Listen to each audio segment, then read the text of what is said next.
facilitate the formation of the SCA before his passing. So, no further ado, Rabbi Joey Dweck, thank you.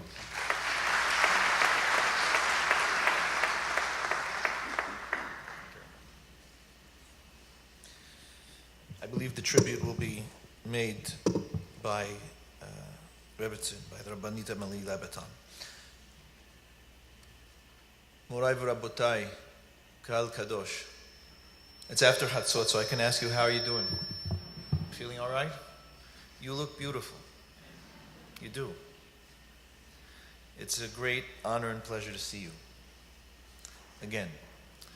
And it is at something like this, a gathering like this, that we can say, yes, it is absolutely an amazing community. And HaKadosh Baruch Hu should bless us and bless you in everything that we do. But today is indeed Tish'a BeAb. It's really the 10th of Av. Yesterday was Tish'a BeAb. We push it off and we sit, some of us literally still on the floor. And the question is, it's not a comfortable day. I mean, that's the reality. We make it perhaps a little bit more comfortable than we should. Not a comfortable day.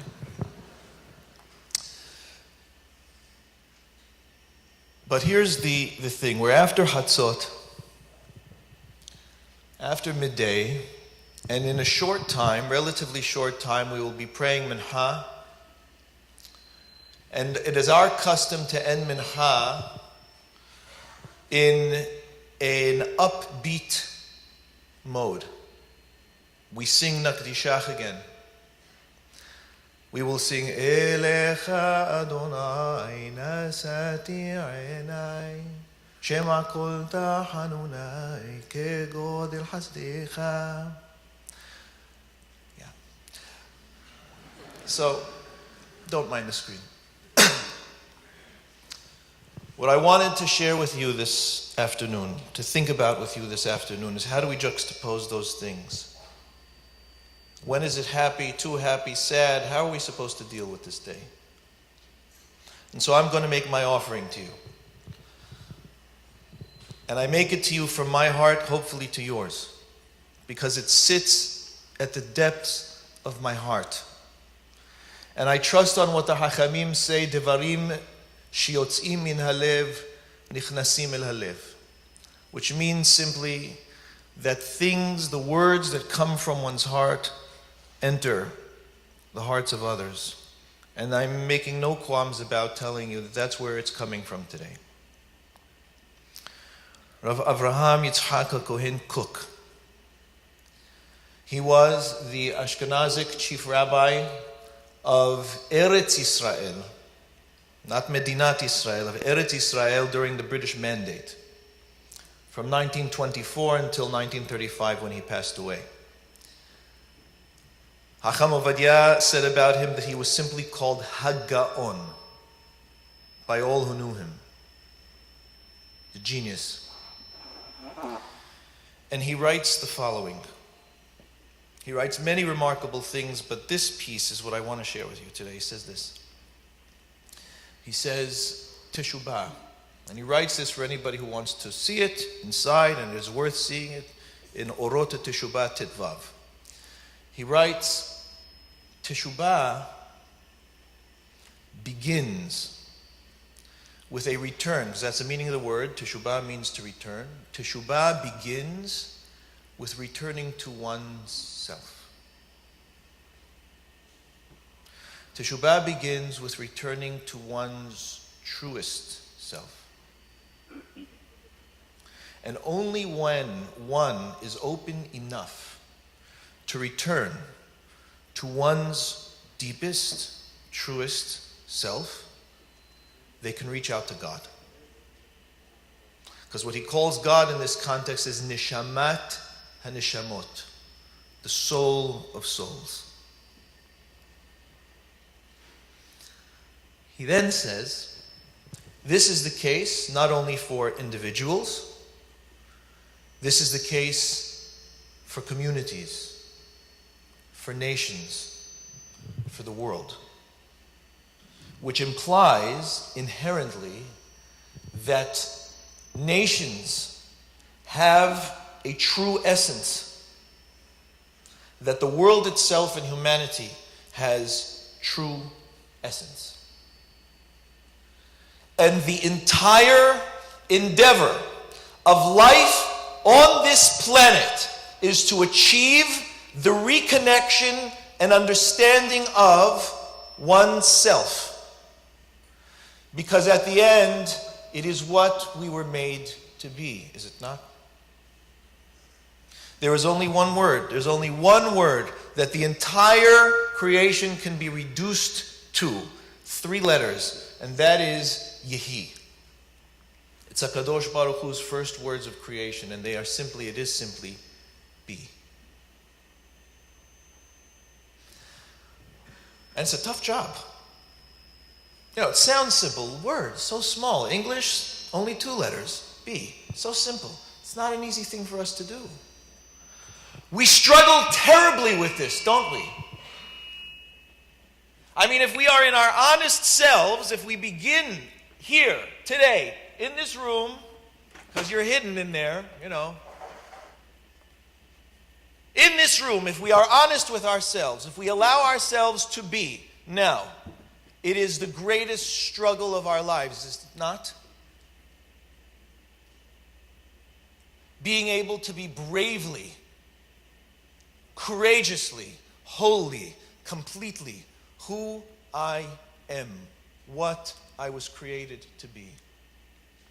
Now, it may sound trite, you know, it may sound very superficial, what I was created to be. But all of us have it, and all of us know it, and it lives inside of us. And what Rav Kook is saying is, this is the essence of Tish'a BeAb. It is what we do when we come to Yom Kippur, when we question how it is that I want to build my life, enhance my life, correct my life, and stand before God as the entity, the individual that I am. That's the question. Who am I? Why am I here? And in what way, and this is key, and in what way am I blocking myself off from being all that I can be? All that I have potential to be. And make no mistake, every single one of us blocks ourselves one way or another. It may start very early, you know. You see a child, younger and younger nowadays, because we mess them up. But, you know, you see a child, and their eyes shine. You know what I'm saying? If you've seen it, you know what I'm talking about. And you know why that happens? Because they don't feel that they need to inhibit who they are. They just are. And then at some point, and you all know it, because all of us have had it, at some point, there's the first thing, it may be so far back that we've locked it out of our memory, but there is some point in where we are told it isn't okay to be who you are. It's uncomfortable, but it's true. And real Tish'a BeAb, Rav Kook is saying, happens when we go back to that place. We hear that message. We breathe. Breathing is very important, by the way. Not to be underestimated. Yeah? In through the nose, out through the mouth.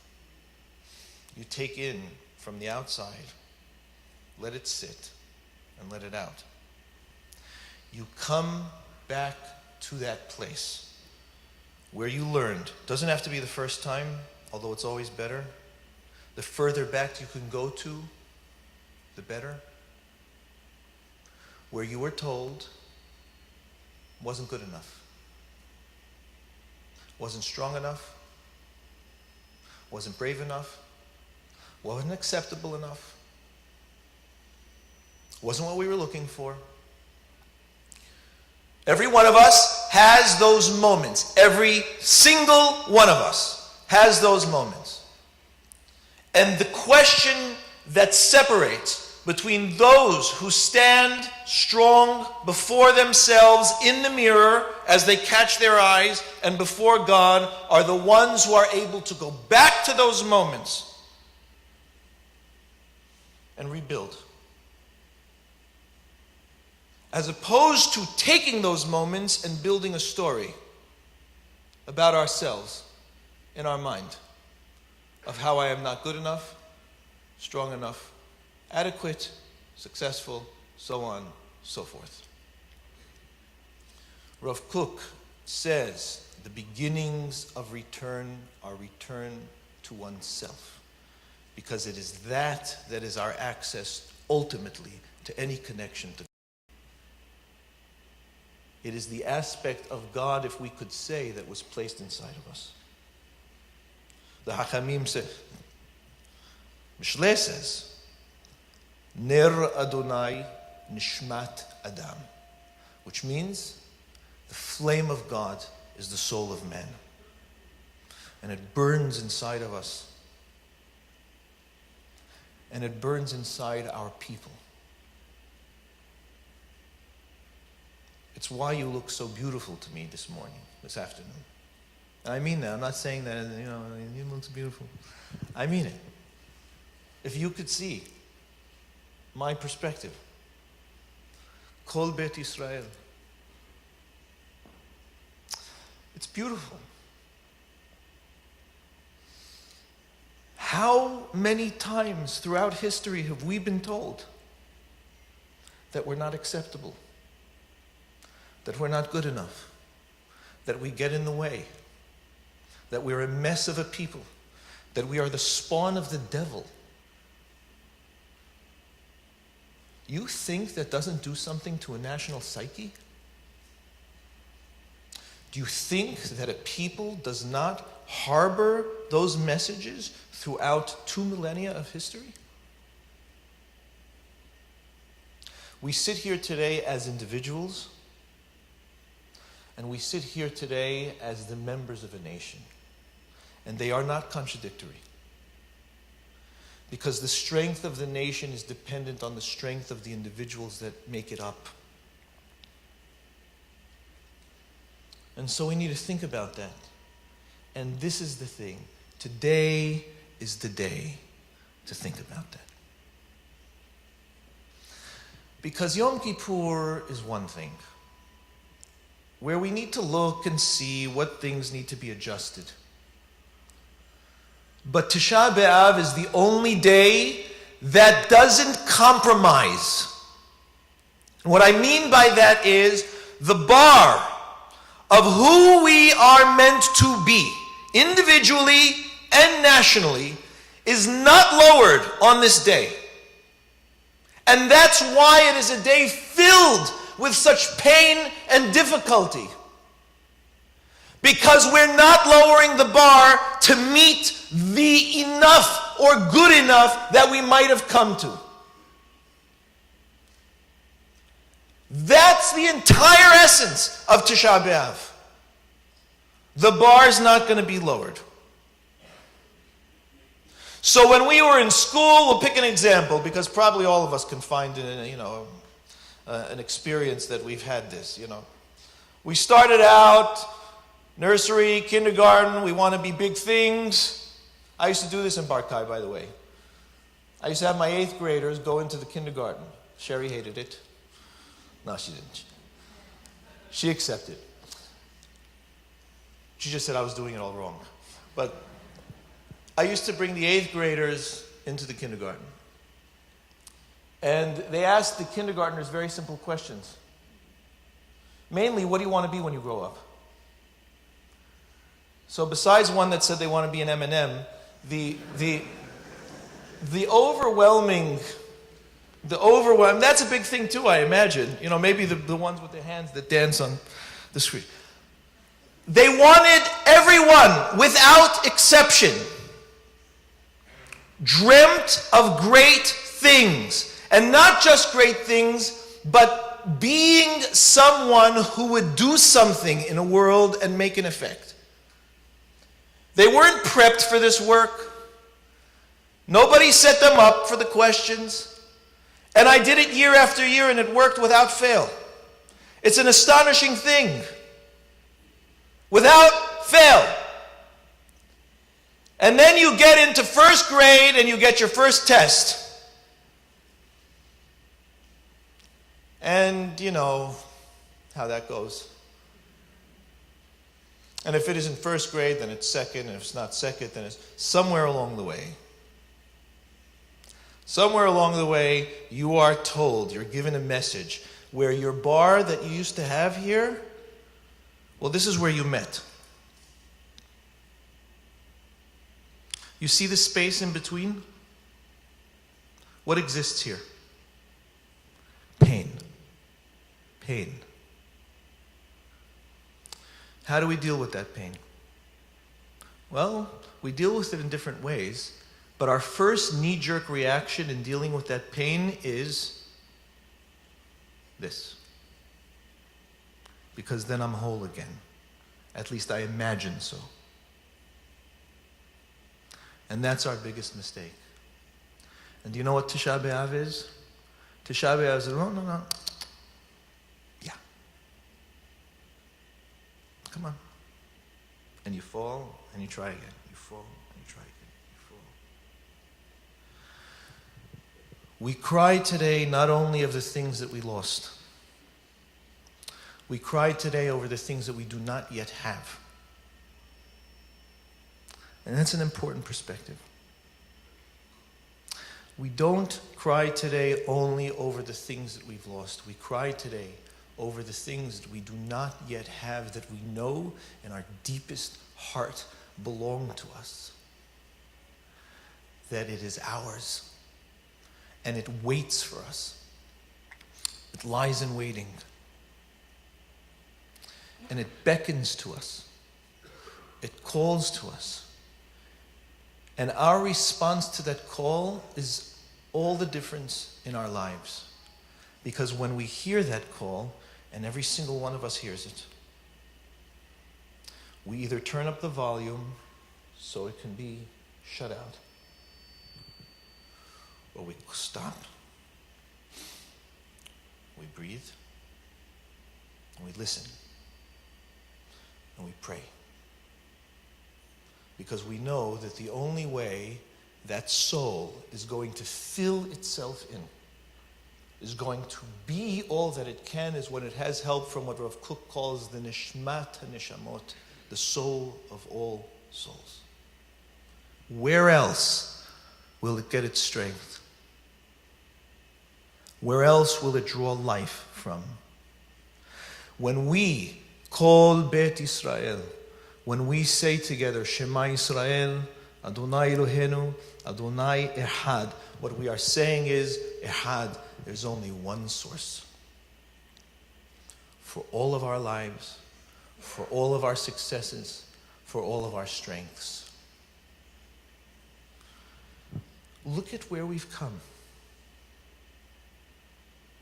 You know, we think today about the struggle, but we're already, as I said, after Hatzot, and we're looking towards the end of the day. And we finish the end of the day in joy.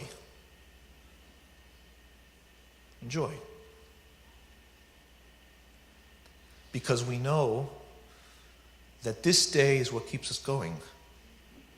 Because on this day, we are not afraid to look up at the bar and acknowledge its position.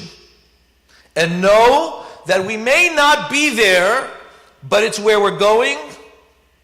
It is either the top or bust, but I'm not on this day going to lower the bar. And so where have we not been? Where have our people not been? What haven't we tried? What language haven't we spoken?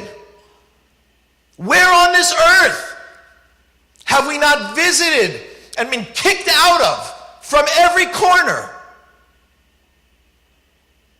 And so we sit here today in this particular beautiful manifestation of Israel, but one of all of the amazing manifestations of our people throughout time, and who knows what it will take into the future. But I want to point one thing out.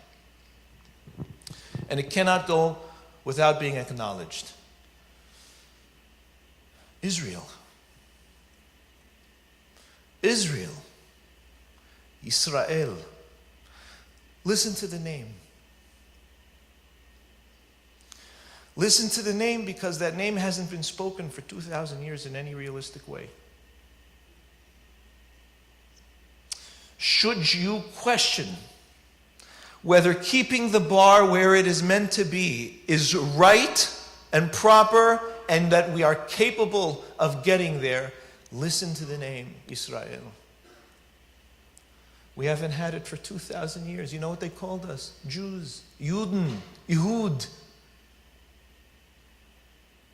And suddenly, in miraculous capacities,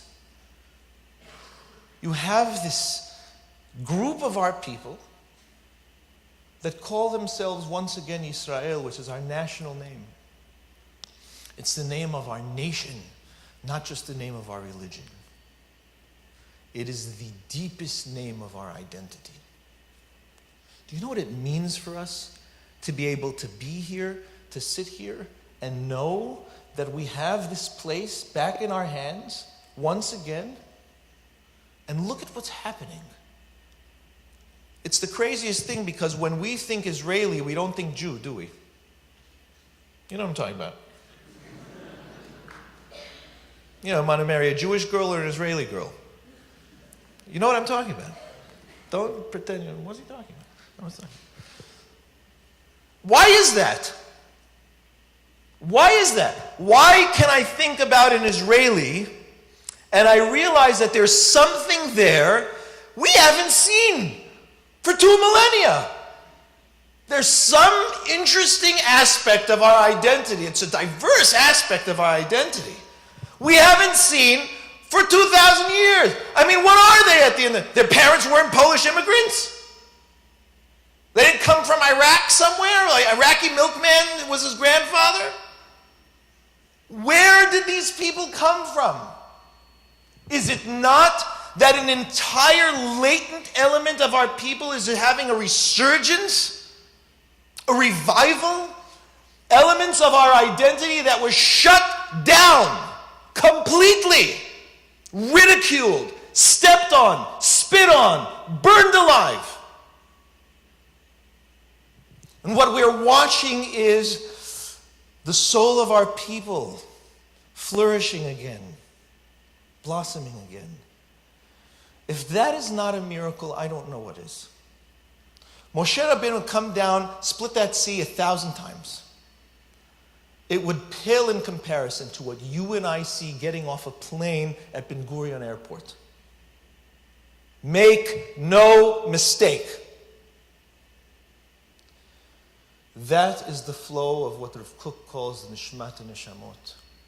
It is in front of us, alive, in full color. And we wonder, I don't know, Mashiach, not Mashiach. We wonder. Leave Mashiach for a minute. What about you and me? What about us in our lives? What about our personal bar? On this day, HaKadosh Baruch Hu says to us, I'm not lowering the bar. It may hurt. And I apologize for the pain, but I will sit on the floor with you through it. And that is why on this day we don't say Tahanunim. It's still a mo'ed. It's a mo'ed of difficulty, but it's a mo'ed that we share with God. He sits with us through it. And this is not something that I can prove to you. It is something that you know through experience or you do not, but I pray that if you do not, that you do. HaKadosh Baruch Hu carries you through every Tish'a BeAb. If He didn't, you and I wouldn't be here this afternoon. After they spit on us and stepped on us and burned us, every door, every generation, we shouldn't be here. If one ever doubts whether God carries you through, your presence here is living proof. That is the soul of our people. It is who we are, who we always have been, and who we always will be. And the question today only is, do I wish to be fully part of it? And am I prepared to go through the pain? That's the tough question. I'm sorry, I can't sugarcoat that one. Am I prepared to go through the pain? Will I breathe through it? Kol ha-neshama tehalelia. Says Rabbeinu Ha'ari, Kol ha-neshima tehalelia. With every breath you praise. It's the breath of life. Why the breath? It's how we started, isn't it? You remember the pasuk? Vayipah be'apav nishmat hayim. What a beautiful imagery. He blew into our noses the breath of life. How more intimate does it get than that? The breath of God. How more intimate do you get? You don't get more intimate, more personal than that. When you breathe, it's the breath of God. And you breathe through the pain. And He embraces us.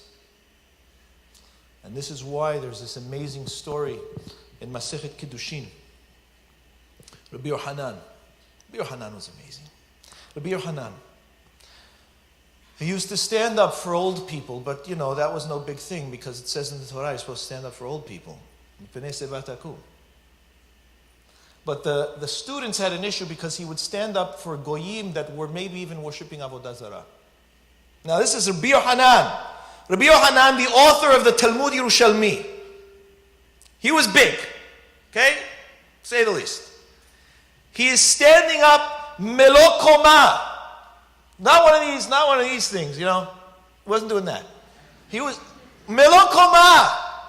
Rabbi Yohanan. Could you imagine? You pick the rabbi. Doesn't have to be a big rabbi. Could you imagine a rabbi that's, respected rabbi, standing up for every old man that walks down the street within 6 feet of the man? So the students were not understanding what's wrong with the rabbi. So they ask him, why are you standing up for these people? And he looked at them and he said, who knows? Who knows how many vicissitudes, how many pains they've gone through. You cannot be 70 years old on this earth and not know pain and suffering. And if you know it, you are purified by it. And if you know it, your soul shines brighter simply because of it. And if you know it, you know things about life and the world and your own soul and God that others don't. And you stand for that. Because there's no greater glory. So this day has kept our people alive for some time. Because we've breathed through the pain. And we've allowed HaKadosh Baruch Hu to embrace us. And we were brave enough to sit on the floor and to cry over the things that didn't work out and to cry over the things that we do not yet have, but that we know in our hearts and souls that we belong to, that belong to us. And yes, how amazing it is that we begin to see it today in our days. The flourishing of a people. Even though we have to sleep with one eye open. There will come a day when we'll be able to sleep. With the Shekhinah. Without fear and without worry. There's no question about it. The way there is being able to sit on the floor.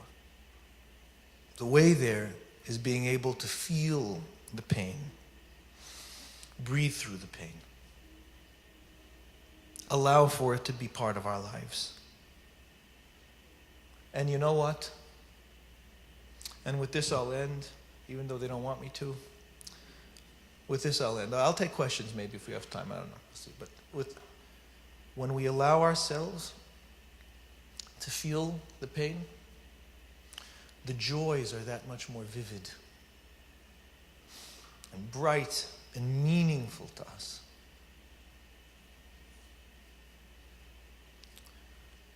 And life becomes this amazing journey that we walk through with God at our side. And that's our legacy. Am Yisrael Chai. Thank you.